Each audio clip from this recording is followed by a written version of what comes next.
Welcome, one and all. We are getting things kicked off here. If you're joining us on the replay, welcome to the replay. If you're joining us here live, thanks for being here today. We're excited to dive into our topic today.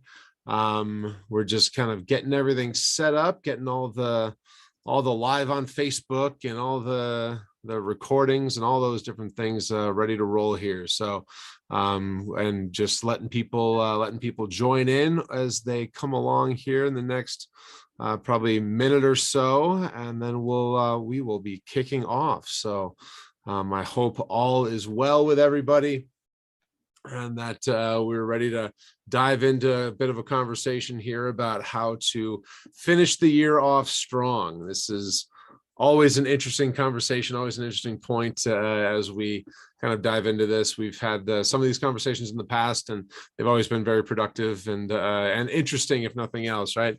But so yeah, we'll jump in here. So thank you so much for joining us. Today's conversation here around the community table is about the final 40, how to finish your year off stronger than you could have imagined, right? And so my name is Ian Campbell. I'm the CEO of Mission Suite. Joining me as always today is Dean Isaacs, founder and CEO of Vantage Group, a serial entrepreneur with over 20 years of hands-on business growth, sales, and marketing experience. He works with B2B companies across the US that range from startups to the Fortune 500, including Mission Suite, actually. And his passion is helping small and mid-sized businesses achieve their growth goals by developing and implementing high-impact sales, marketing, and growth strategies. Also with us today is Stephanie Hogan, founder of Gallantry Coaching and Consulting. She is a full-service executive coaching firm. She focuses on personal and professional scalability to help sales professionals, executives, and business owners reduce stress and get more done by focusing on what is important and necessary to be successful. So, Stephanie and Dean, thanks for being here. I'm excited to dive in today. Me too. Yeah. I mean, to hang out with the two of you, it feels like a real treat. I know, right? Seriously. I mean, who wouldn't want to hang out with the two of us anyway, right? Exactly. You know, I mean, looking at the attendees, I see my mom, my sister, so before we jump in today, I just want to make sure to address a couple of housekeeping items. We're going to be taking questions throughout the session today. And so if you have questions, don't worry about waiting to the end. You can ask them as we go. We always keep an eye on these things. If you're on Facebook and you're watching live on Facebook, definitely just shoot some questions in the comments. I'll be paying attention to that. And then also, if you are watching the replay, again, make sure to add questions in the comments below the video, because we'll make sure to get them answered for you as best we can on text, even if we can't be here live with us. So just if you are here on Zoom with us, do me a favor and just use the Q&A, the little Q&A chat thing on the Zoom screen, and not the chat. That's going to be a better way for us to manage this. So with that, Dean, people know you and I, right? I mean, that we've been doing, I think we've been doing this for almost a year and a half now. Yeah, believe it or not. Yeah, seriously. But this is the first time we've had Stephanie join us. So Stephanie, if you can kind of take 30 seconds or so and do an introduction. And well, when I tell you 30 seconds, you actually mean 30 seconds. You actually take me as 30 seconds. So take 30 to 60 seconds or so. Okay, good. Take some time. I won't set the timer. Yeah, exactly. Right. And let us know who you are. Let our attendees know who you are. Sure. Well, Ian kind of alluded to the fact that my day job, I am a certified coach with the International Coaching Federation, specifically focusing with executives, sales professionals. Most of my clients are generally business owners, scaling anywhere from $500,000 to multiple hundreds of millions of dollars in revenue. We work with a lot of sales professionals, but I think one of the things that Ian and Dean and I have talked about before is my affiliation with the 12-week year. So I'm a certified 12-week year trainer, which I think really will resonate with our conversation today in, running to the tape or to the finish line. And so I look forward to sharing a little bit more about that as well. Awesome. Awesome. Thank you so much. I appreciate it. Oftentimes when we have guests on like this, we end up with a much longer conversation. So, it's a much longer introduction. So, I love the concision. It's a concision. It's 30 seconds, baby. 30 seconds. I know, right? She had her watch going. I know that she did. Oh, beautiful. Well, let's dive in and let's start talking a little bit about this. So for everybody who is joining us here today, the three of us actually got together yesterday, had a conversation around kind of some of the things that we want to make sure that we address and we talked about.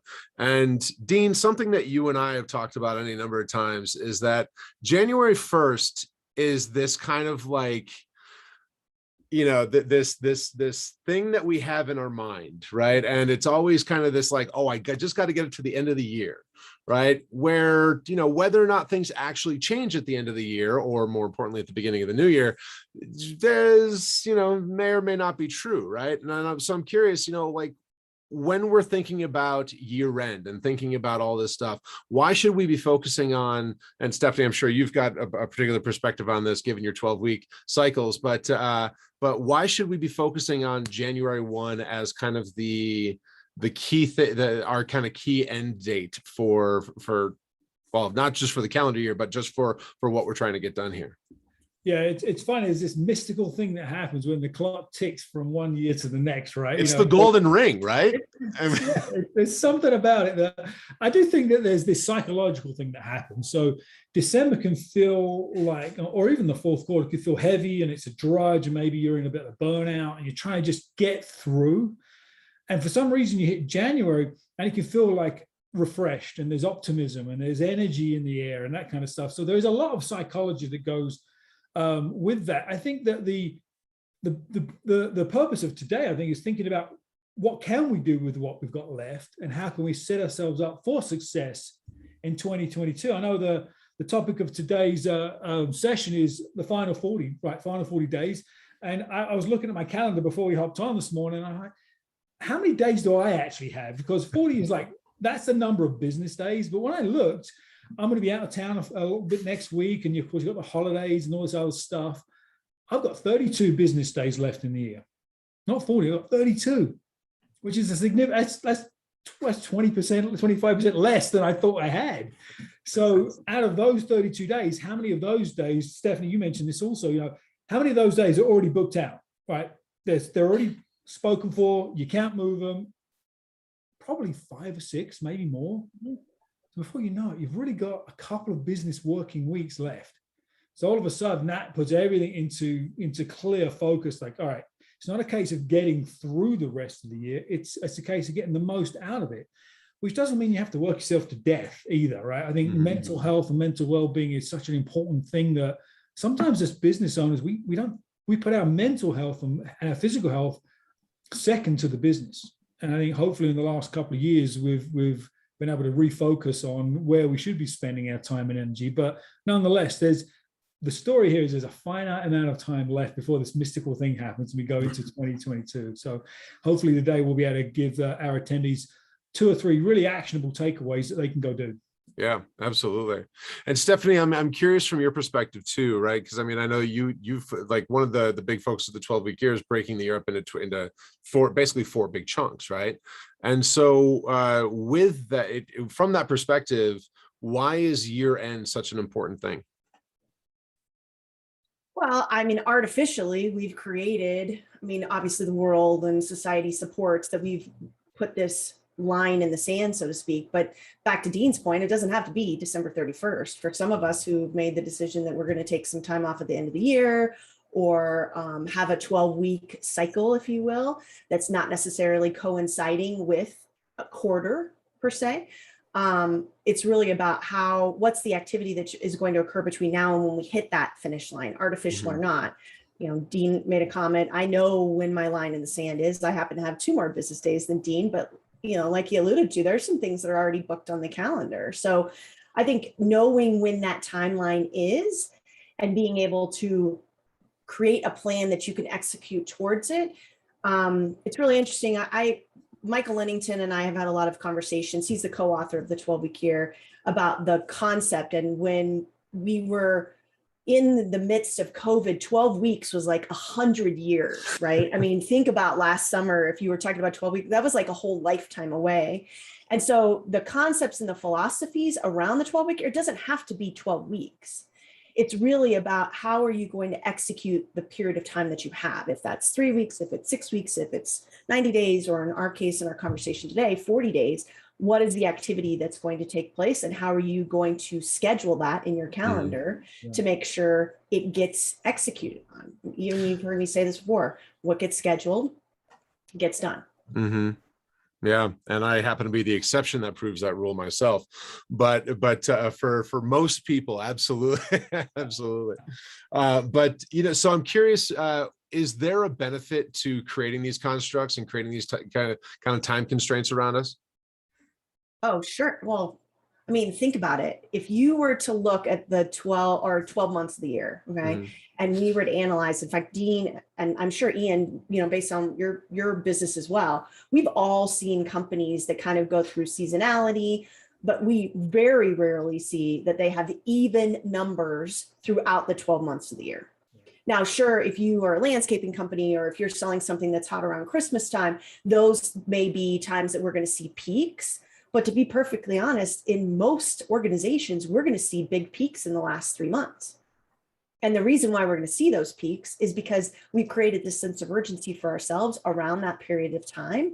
And so that's why we do see success. I mean, you guys both know, I have 4 children and I run a company. So for me, I got a lot going on in the next, 40, 60 days, right? And it's not just at work. We've got plays and Christmas programs and holiday exchanges, and magically we're able to get all these things done. Now, might be a little bit of burnout when I'm up wrapping presents on Christmas Eve, but for the most part, we figure out how to fit it all in. And it's because we've created that sense of urgency in that period of time. So whatever the magic is associated with that, which is really creating the sense of urgency, how do we reproduce that for other times of the year? So I would encourage you to, as you're thinking about 2022 planning, how can you use the magic of this period of time between now and the end of the year and sprinkle it, if you will, on the first 40 days in January, so you can see the same activity level. Our goal for this conversation is not to help you to survive. We want you to thrive in that period of time between now and when we hit the end of the year.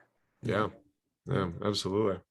So, and you both kind of alluded to the holiday burnout, right? And I mean, that tends to be pretty significant in business owners, right? I mean, I know a number of people who basically kind of shut down their business because nobody's doing anything, right, at the end of the year, right? So, I mean, and if we're going to maximize this time in some way, shape, or form, and I think this will set up the rest of the rest of our conversation pretty well. If we're going to maximize this time in whatever that means to us, what should we be doing? What should we be focusing on to make sure to avoid that holiday burnout of, well, nothing's getting done anyway, so I'm just going to check out for the next 40 days.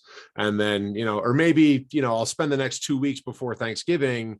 And then after that, I'm pretty much done. Right. So what should we be doing? What should we be focusing on? How should we be addressing that? Yeah, I think I would start by suggesting don't try and do too much. Right. We always have a to-do list that never seems to go all the way down to zero, right? We're always adding, and there's always stuff to do. And then we've talked about the finite amount of time that's left in the year. Be really conscious of working on those things that are going to have an impact on your life, on your health, on your business, on your clients, and on next year as well. Right. So I think if you're going to make a list of 2 or 3 things that you've got to focus on in the remaining days of the year, planning for 2022, while it sounds like a no-brainer, you should be doing it. If you wait till 2022, the next year, and you kind of get to going on it middle of January, the plan's sort of done by the end of the month, you get started on execution by mid-February, that's 10 or 12% of 2022 gone. So now you're immediately in catch-up mode, and you feel that pressure for the rest of the year. So prioritizing what activities you do the balance of the year is really important. And I would say one of them is maximize your income, right? So we talked about this calendar year thing. So many companies have this annual budget, right? This mystical thing that we do to manage the cash in our business is called a budget. And so if you really understand your clients and your customers and your market, you should understand what their budget cycle is.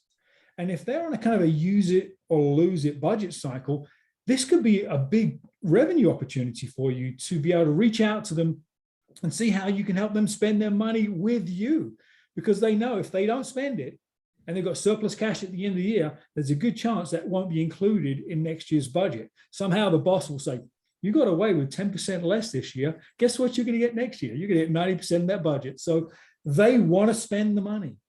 So if you're going to start to prioritize activities, figure out how to capture that.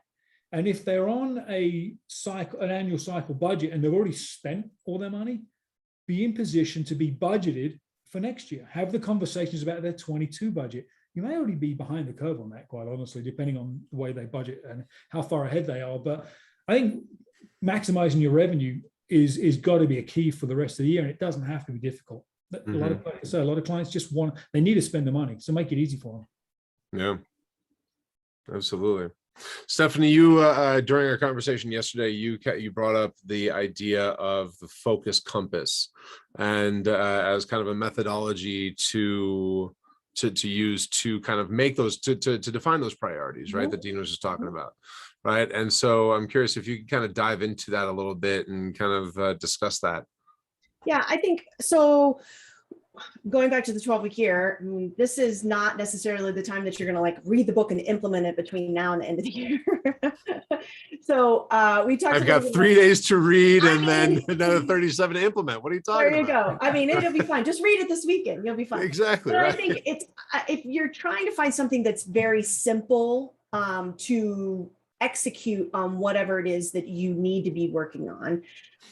We use the focus compass, and it's really just, if you can imagine a piece of paper, 4 quadrants. Each quadrant has a different label in it. The first quadrant is me. What are the things that I'm going to focus on with regard to me? And Dean started to allude to this, but I think it's really important that I'm seeing now, especially, COVID and the COVID-19, 19 pounds, like the freshman 15, right? All of those types of things are coming to play, that people are starting to realize how vital and how important their health is. Maybe they got COVID or had a family member or haven't been focusing on themselves. What are the things that you need to focus on for yourself between now and the end of the year? And in a lot of cases, those end up being health related, right? I'm going to make sure I'm working out. I'm going to make sure I'm taking downtime, meditating, whatever that looks like.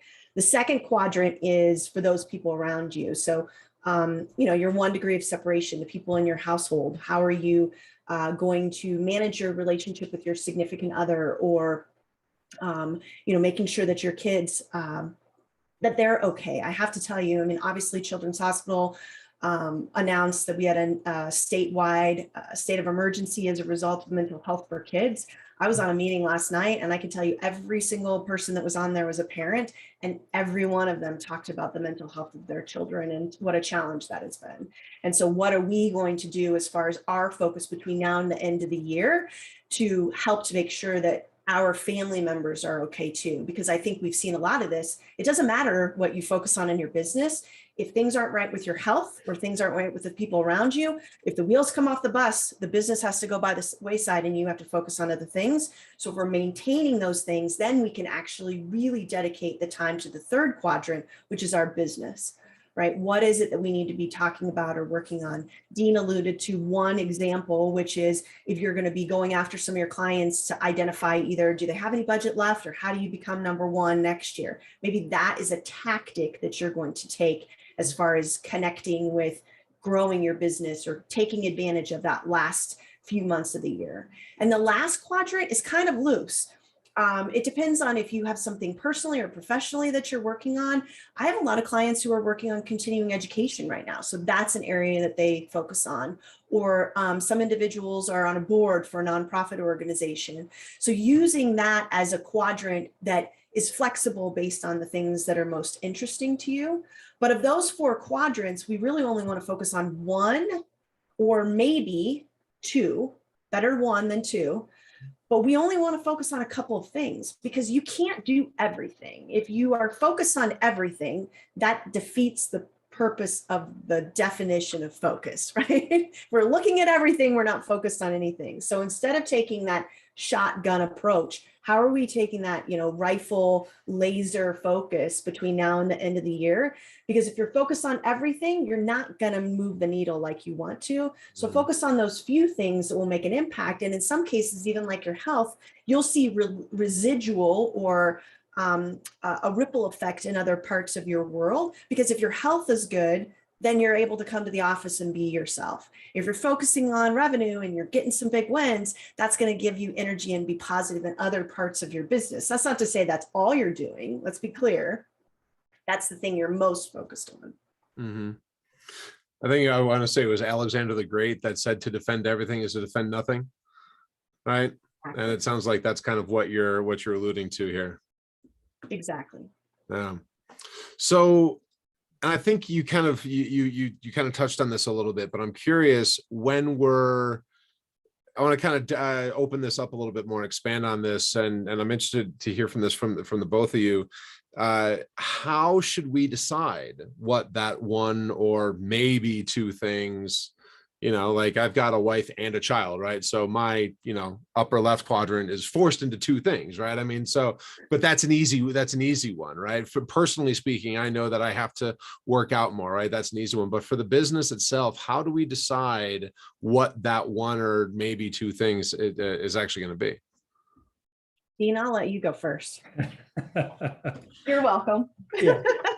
I think that's like the $40,000 question in business in general, right? Whether it's the last section of the year or any given time, I think you have to stop before you go, right? We tend to just keep going and pushing and ideas and all this crazy stuff. So while we've just said you've got a finite amount of time for the rest of the year, I think you take a small piece of that and stop intentionally and just think. And just focus and get away from the day-to-day grind of the business. Get away from family and friends and just find the happy place, wherever that is for you. And just ponder the business. Just think about the business. Take off all of the typical restraints or constraints we put on ourselves when we think about our business.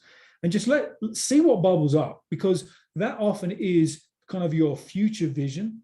And that will allow you to come back to what you need to do today to achieve or move towards that future vision. So I think we have to stop before we go. And I think having planning for uninterrupted work time, right? So you've got think time and you've got work time as well. Not trying to get those priorities done while everything else is going around you. So being really prioritizing your time, I think, is a big piece of it. And ultimately, there's a gut level. I think we often ignore our intuition, right? We let our brain take over. And that sounds maybe a little woo for some, but it's so powerful. If you allow yourself to focus on that and allow that to sort of come through, you'll know where to spend your time. You'll know that thing on your to-do list that's always been there. You never quite get to it. You realize, you know what? It's time. I'm just going to boot that thing off and just let it go. No, without any guilt or anything else. So that's sort of like how I think about how you prioritize when you've got a lot on the line, which in this case is time and energy. It's funny that you say that, Dean. And one of the things I was reflecting on is a conversation I had with one of my mentors back from my corporate days, is that there's a difference between working in the business and working on the business. And too often, in fact, one of my coaching clients today, we had this conversation. It is work on the business, or in the business. And we're not taking enough time to stop the crazy train, stop the merry-go-round long enough to try and figure out what's going on. What is it that we need to be focusing on? So, Ian, the answer to the $1 million question is you have to, in order to figure out what you need to do between now and the end of the year, you have to stop and figure out what you need to do, because there is no simple answer. The answer for my business, the answer for your business, the answer for Dean's, all very different. Yeah. But we intuitively, quite frankly, we know the answer. We just need to stop and be honest with ourselves about what activity really does need to take place. And it may be something that you really don't love to do. Let's be honest. Something that you probably, in some cases, it may be something that you don't like.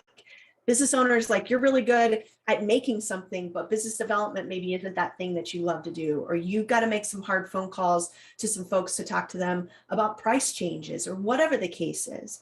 It may be something that's difficult, but you need to be real honest with yourself. And Dean's right. You need to, my professional opinion, you need to physically remove yourself from your environment. Go someplace completely different. Dean says your happy place. I don't care if it's a hike. I don't care if it's the Starbucks down the street. I don't care if it's the library or the Barnes and Noble or wherever it is that you hide so that you can have your think time.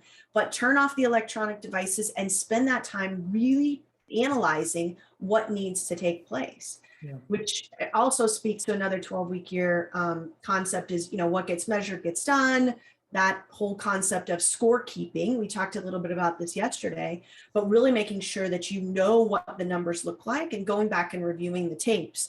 We talked about, I found my article, we were talking about, my dad is a huge New York Times guy. In fact, every week I get like a little stack with a bunch of stickies on it. And he's like, you need to read all these articles. And so this one he sent me the other day, how does a star hurdler analyze a quarter-mile battle inch by inch?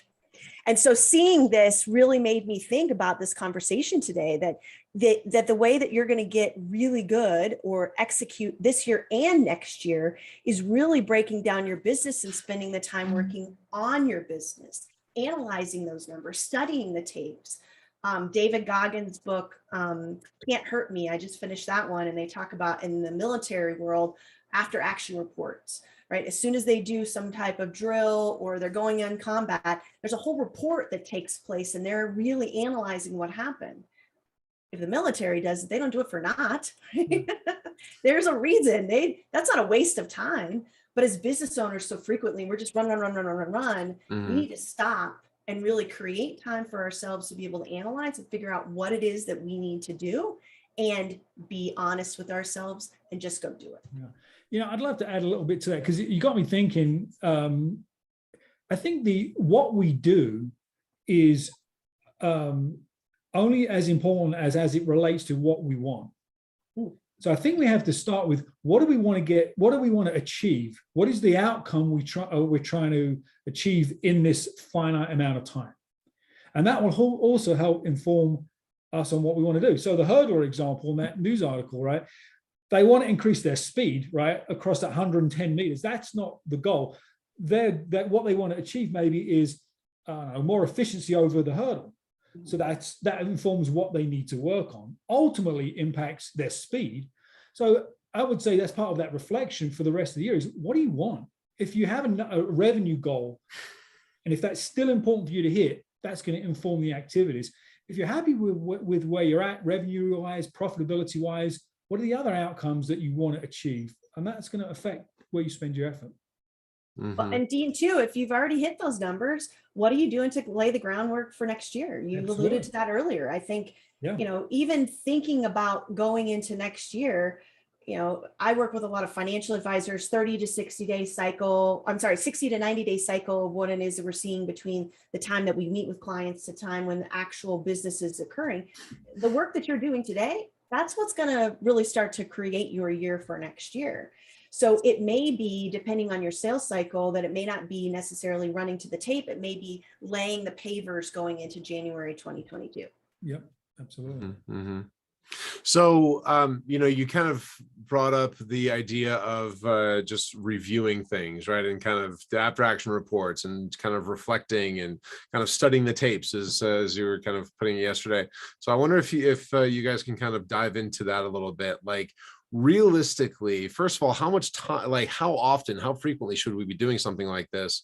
Because I mean, obviously to what we're saying is that this is not the end, right? I mean, this is just the next milestone, and we really have to be thinking more about, that we all talk about, we got to finish the year strong, but oftentimes that means setting up the next year, right? And making sure that things that we did wrong this year aren't going to be, we're not going to make the same mistakes this year, those kinds of things, right? I mean, is this something that this has got to be something that we have to do more frequently than just once a year. So how much time should we be spending on this? How frequently should we be doing it? And most importantly, maybe what should we be looking at? Like, what are some of the, like when I do this type of stuff, I have my whiteboard, I write out my categories and I kind of go down the line, right? So what should that be looking like? Yeah, it really depends on what area of the business you want to analyze. So, if I think about working with sales teams, for example, working with the client sales teams, we do a post-deal review, right? A post-pitch review. I mean, it's like instant, what went well, what didn't go well. So that's like way down in the weeds, analyzing the tactics, could have phrased this differently, could have positioned that differently. And that's not really what we're necessarily focused on. I think the knowing your numbers or analyzing your numbers is important. And I think at some level, you're doing it on a daily, weekly, monthly basis as a business owner, right? You're looking at, the money in the checkbook and the AR and the AP, and you've always got your hands on that stuff. But I think to zoom out just a little bit, at least quarterly, and definitely as you reach the end of the year, you should know where you're at from a P&L perspective, right? You should know where your profit and loss is at. You should have a good grasp of that all the time. But more importantly, I recommend looking at your revenue in a different way. Looking at your revenue broken out by the services that you offer, right? How can you categorize your revenue by service offering or even by client and know where the profit and revenue is? I can't tell you over the years how many times clients have told me, well, that service is a loss leader. We break even, but we always, we sell up to this next profitable thing. And when we look at the numbers, first of all, it's not break even. You're losing money on that thing. And 1% of the time, do you ever upsell? So it's not a loss leader, it's a loss loser. Just dump it, right? Dump that thing. But they're not looking at that level of detail. They're not really analyzing it for what it is, not what they think it should be. So look at your revenue by services and by clients. I think that's really important. I mean, the marketing guy in me says, look at your new clients for the year and understand what marketing activities and what marketing expenses that you spend that can directly relate to new clients and new revenue. How can you connect those dots, attribute your marketing activity to new revenue? A lot of times we don't spend the time to really break that down. We go with the gut, oh, that was probably a referral. And I think that one came from a trade show. And I don't really remember where that, if you've documented it well throughout the year, you should be able to look at it very easily. So I think that's really important. And then the final thing I would say on this particular topic, because I could probably go on for far longer, is rethink your ideal client, right? We probably have an image in our heads as a business owner of who our ideal client is, and you can describe it in any number of ways. But take that image and throw it away for a few minutes.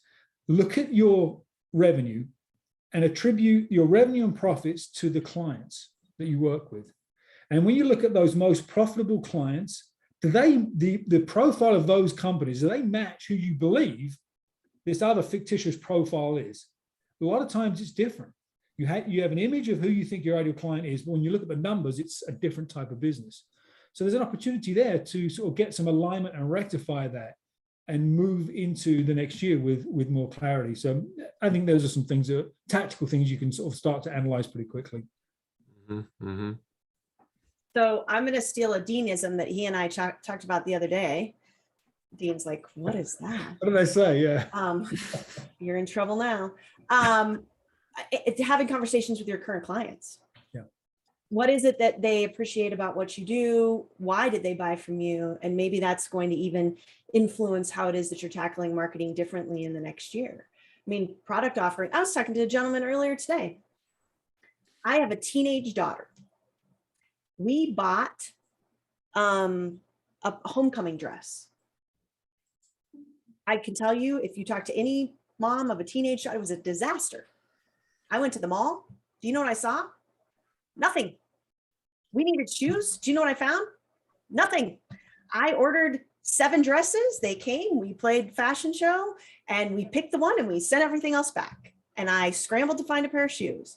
Now, I realize not everyone has teenage daughters that they're trying to put into homecoming clothes, but I think that there's a parallel here to what's going on in the world, which is that things have changed drastically.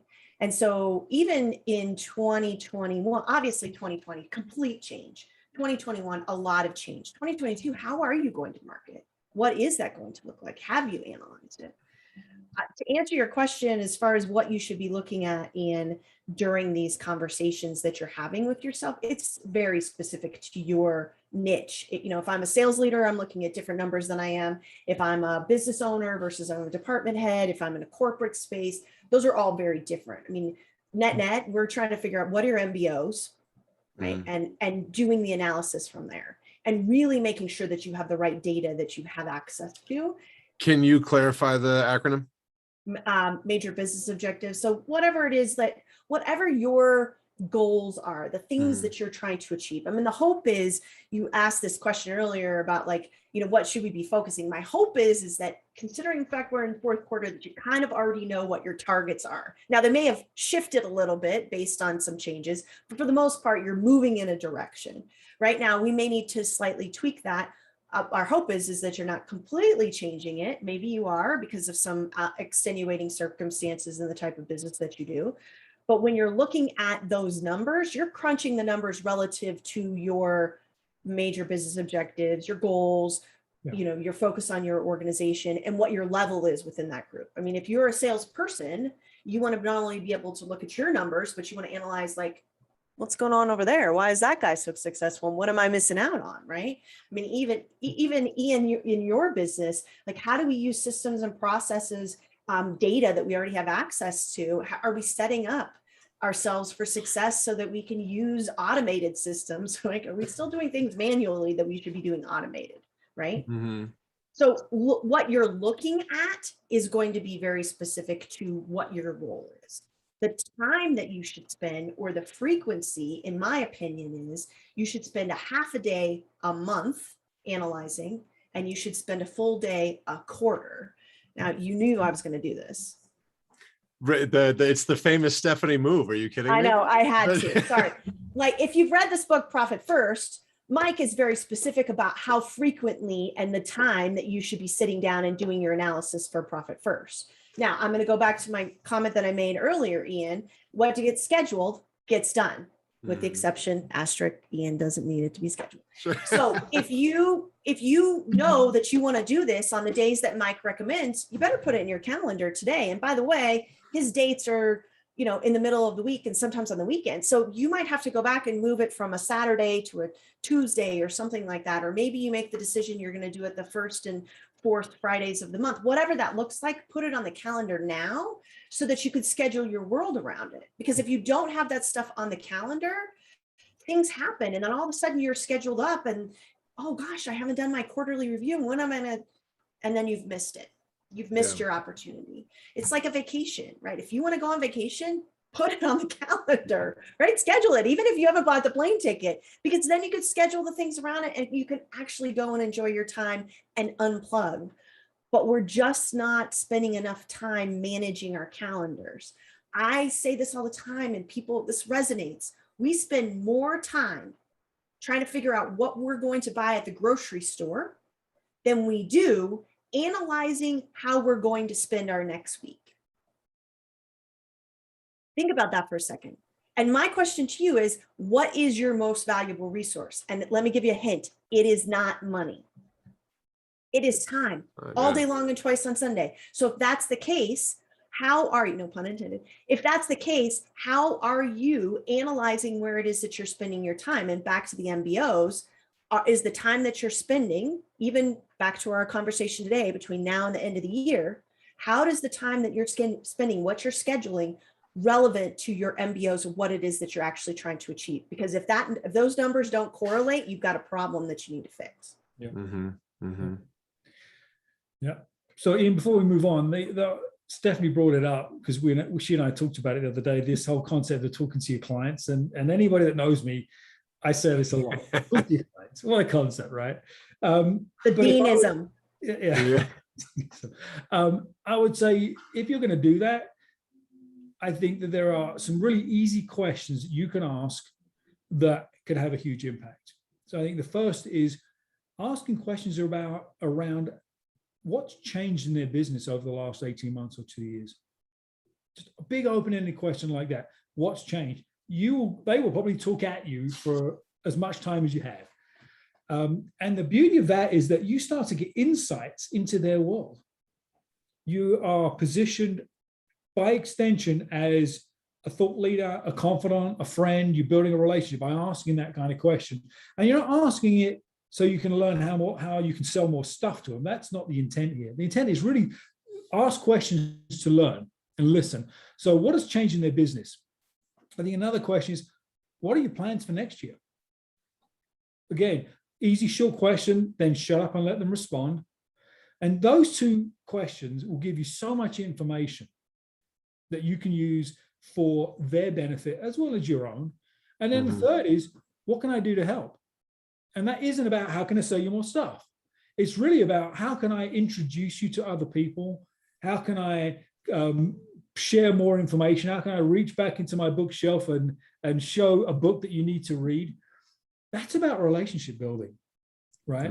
One of the most powerful things you can do is build relationships in business. We all know that, but not many people are good at it or are intentional about it. So just asking those sort of empathetic questions will always open up opportunity, and inevitably it'll open up business opportunities for you, but that's not the primary intent. So if one of your top 2 or 3 things is connecting with your clients, ask them those questions. What's changed? What are their plans? How can you help? And you'll get some great information. Hey, Dean, have you read any books lately about relationship building with customers?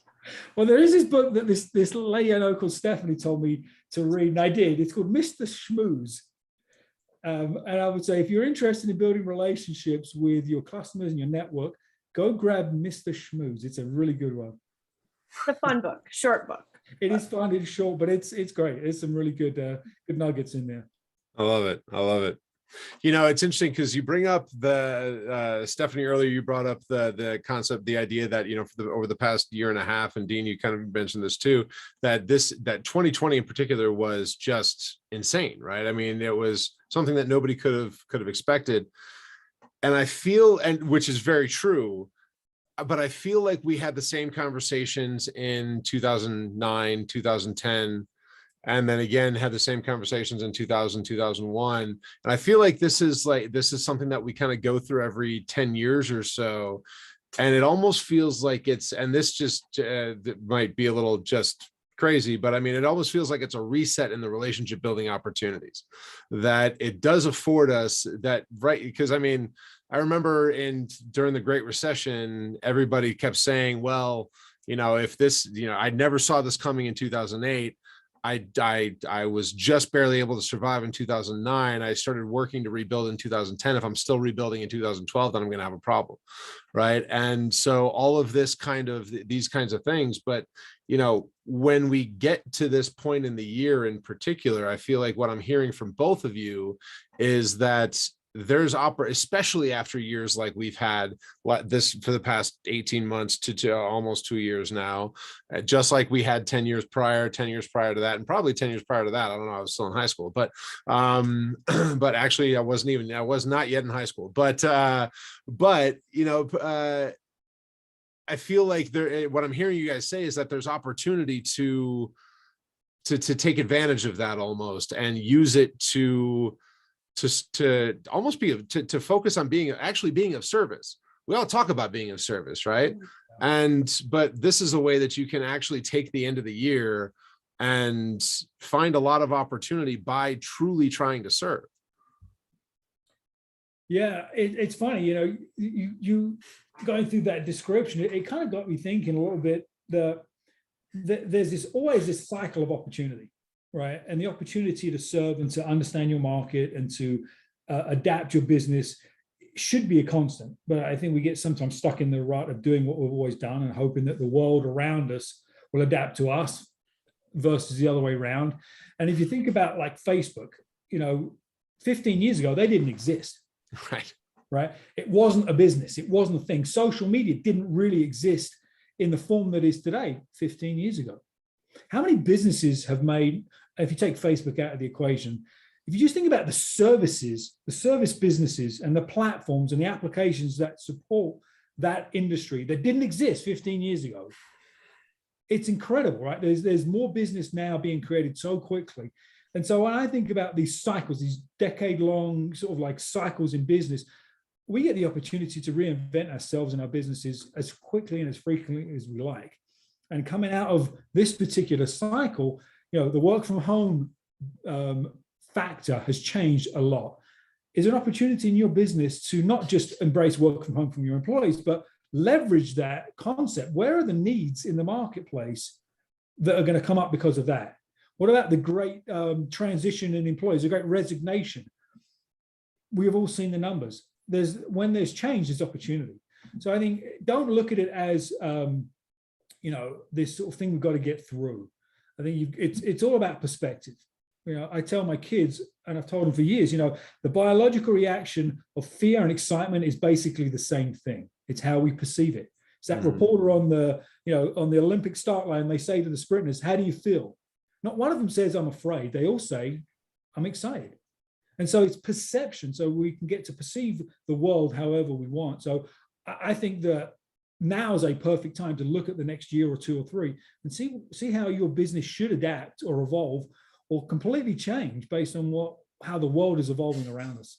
So I don't know if that answers your question, but that was a soapbox for you. Absolutely. I love it. I love it. So my answer is going to be probably, I'm going to riff like Dean did, right? Take your question and kind of tweak it. But love it. I would say, how are you going to change? What is going to change for that 10 years?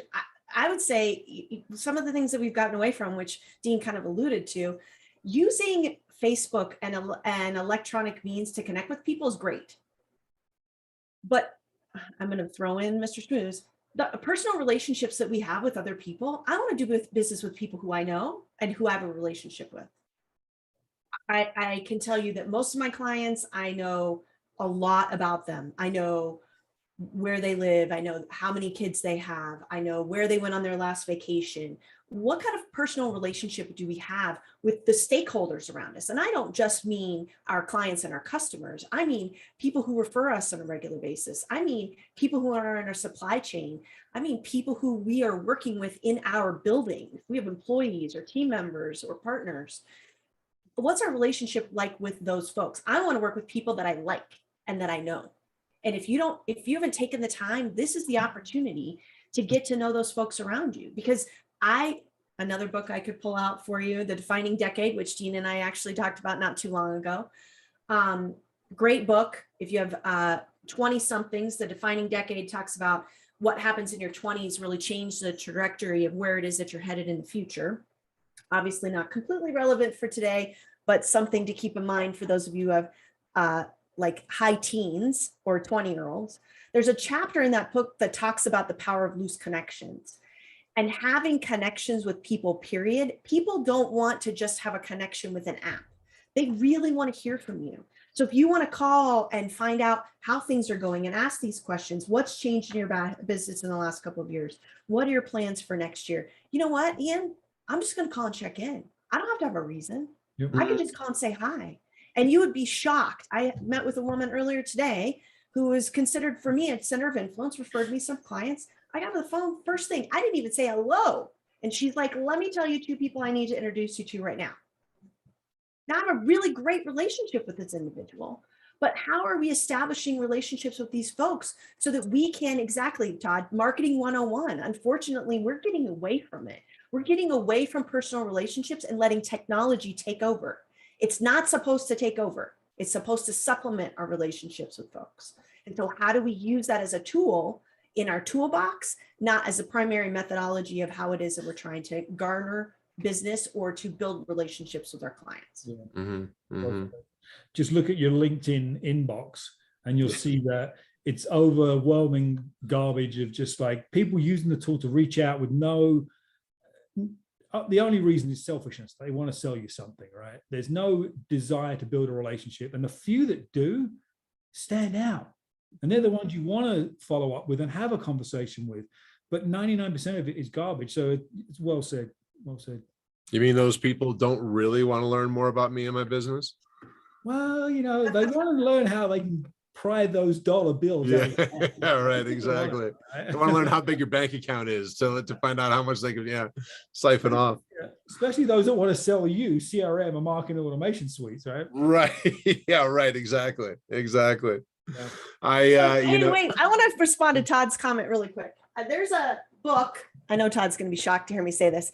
There's a book called Modern Appointment Setting. It's actually specifically for financial advisors, but it talks about the difference in the cell phone and how things have changed. So Ian, can you read his comment really quick for me? Yeah, it says the cell phone has become a disconnection device, not a connection or communication device. So the first page in this book actually specifically talks about the fact that our cell phones have changed and how we only use a cell phone, 7% of the time as an actual telephone. As a phone, yeah. And so there's some great things in this book, although it's specific to financial advisors. If you're looking to connect with your clients electronically, to use other methodologies. I will tell you, my kids don't. I'm sure, our Dean, your kids are probably like, Ian, you got a couple years before you can catch up with us. But he doesn't have a phone yet. No, he doesn't have a phone yet. My kids totally, like, if they want to talk to me, in fact, my running joke now is like, just snap me. And they're like, Mom, that's not even funny. Like, no, I mean, like, really just send me a text because I can't Snapchat that well. But I jokingly say it because I know that's how they talk to each other. Yeah. That's their expectation. But they still appreciate, they want to hear my voice. Even when I was traveling the last few weeks, I joke with my youngest, I'm like, I know you don't need me to come home. She's like, oh no, you need to come back home. I don't have it all under control. I'm like, oh, you miss me. But it's the same thing with our clients. We haven't talked to them in a while, but they do like to connect every once in a while, voice to voice, face to face, belly button to belly button. Let's have a real conversation. Yeah. Awesome. So we're coming up on the top of the hour here, one of the things that I particularly enjoyed about this conversation is that while we've talked about business, a lot of it has been focused around the non-business aspect, the non-working aspects of business, right? And making sure that that we're kind of taking care of ourselves, if you will, right? So let's talk a little bit about kind of recharging. And, one of the big questions that I always have every year is it really worth putting the pedal down for the last 40 days and just plowing and taking the perspective of the only way out is through, right? I mean, and just kind of getting through it to get to the end of it. And I'm sure that, everybody's favorite answer is it depends, right? I mean, there are situations in which it's going to be worth it, situations in which it's not. But, I wonder if you guys can kind of talk a little bit about how much time we should be taking for ourselves. 8 days out of the last 40 for Dean and 6 for Stephanie and whatnot, but because obviously that's an important thing too. And that's how we can finish strong in order to set up, because what I'm hearing is that finishing strong is more about setting up the next year, right? 2022 in this case, than it necessarily is about meeting a potential goal, or so, again, speaking generically, right, in general, but what should we be doing for ourselves? And I wonder if you can kind of talk a little bit about that. Yeah, my philosophy is I never want to waste a day, right? And that sounds so like, oh, whatever, right? But we really do have only a finite number of days, right? Right. And I think being intentional every day is important, whether it's intentionally doing nothing because you're doing it for a reason versus doing nothing because you're avoiding the work, right? That's important. So I think, yeah, I'm a believer in you do push hard. Entrepreneurship, owning a business, being in sales, whatever, it's hard. Shit gets real, right? That's just the fact. So I say, don't give up, right? That's part of being in this life is you don't give up, you push hard. I think that there's a whole concept around grit we could talk about that we don't have time for today, but I think this is a time to get gritty, show what you can do, but don't kill yourself doing it, right? There's this sort of balance there of working hard, being intentional, picking those 2 or 3 priorities that are going to finish off your year like you wanted it to and set you up for success next year. Be intentional. So I'm me personally, I'm just not one that wants to give up and just say, I'm done. Nobody else is doing anything in the last week of the year. I'm not either. I had an old sales manager have this saying, your unfair advantage days throughout the year. Unfair advantage days are days where the other sales reps calling that prospect, just like you, are sitting off to the side. They're not doing it. It's the day before the holiday, the day after the holiday, Labor Day. you're the only one that's going to call that prospect. And there's a good chance that the gatekeeper is on vacation too. So guess what? You took advantage of that unfair advantage day and you got right to that prospect that you've been trying to call for months and have a conversation with. So take advantage of it. Don't give up. Yeah. So a couple things. I changed my auto signature on Friday to quote Ben Newman, who is a motivational speaker. He works with a lot of like football teams.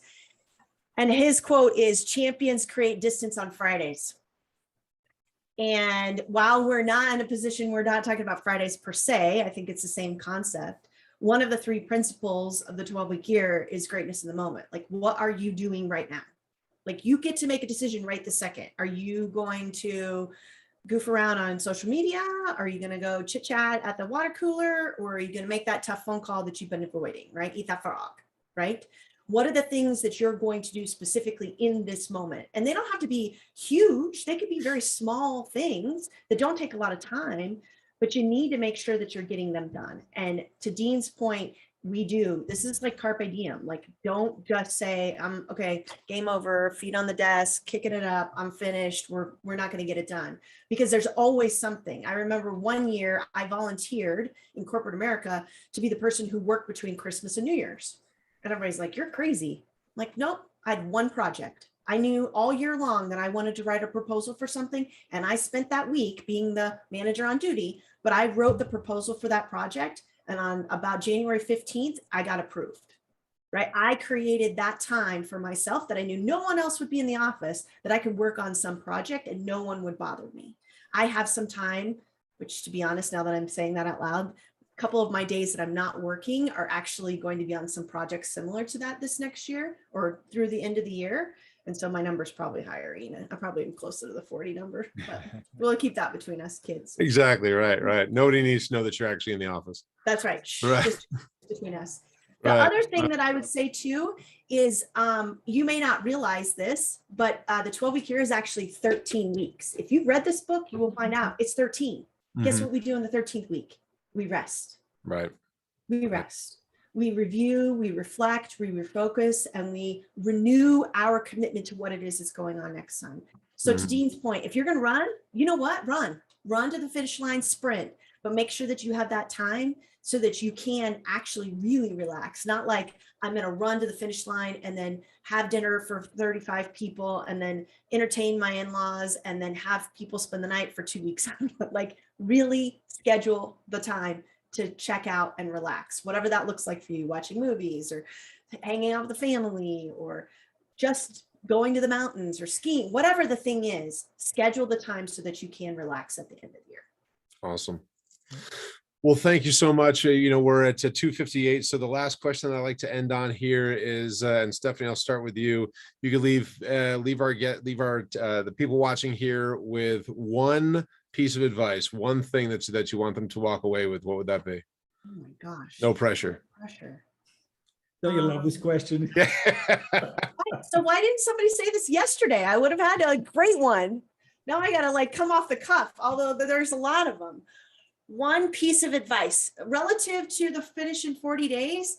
You know what? You got to stop to start. I think, Dean talked about it earlier. If you don't stop the merry-go-round, in a lot of cases, we're just rowing the boat as fast as we can, and we might be rowing in the wrong direction. Stop, re-navigate, figure out where you are, take time out of the office, go focus on yourself and your business and analyze.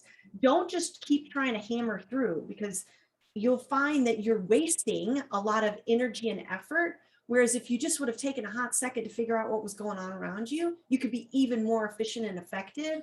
We have so much margin that's available to us in our world. If we would just stop and figure out where the waste is, like Six Sigma yourself, right?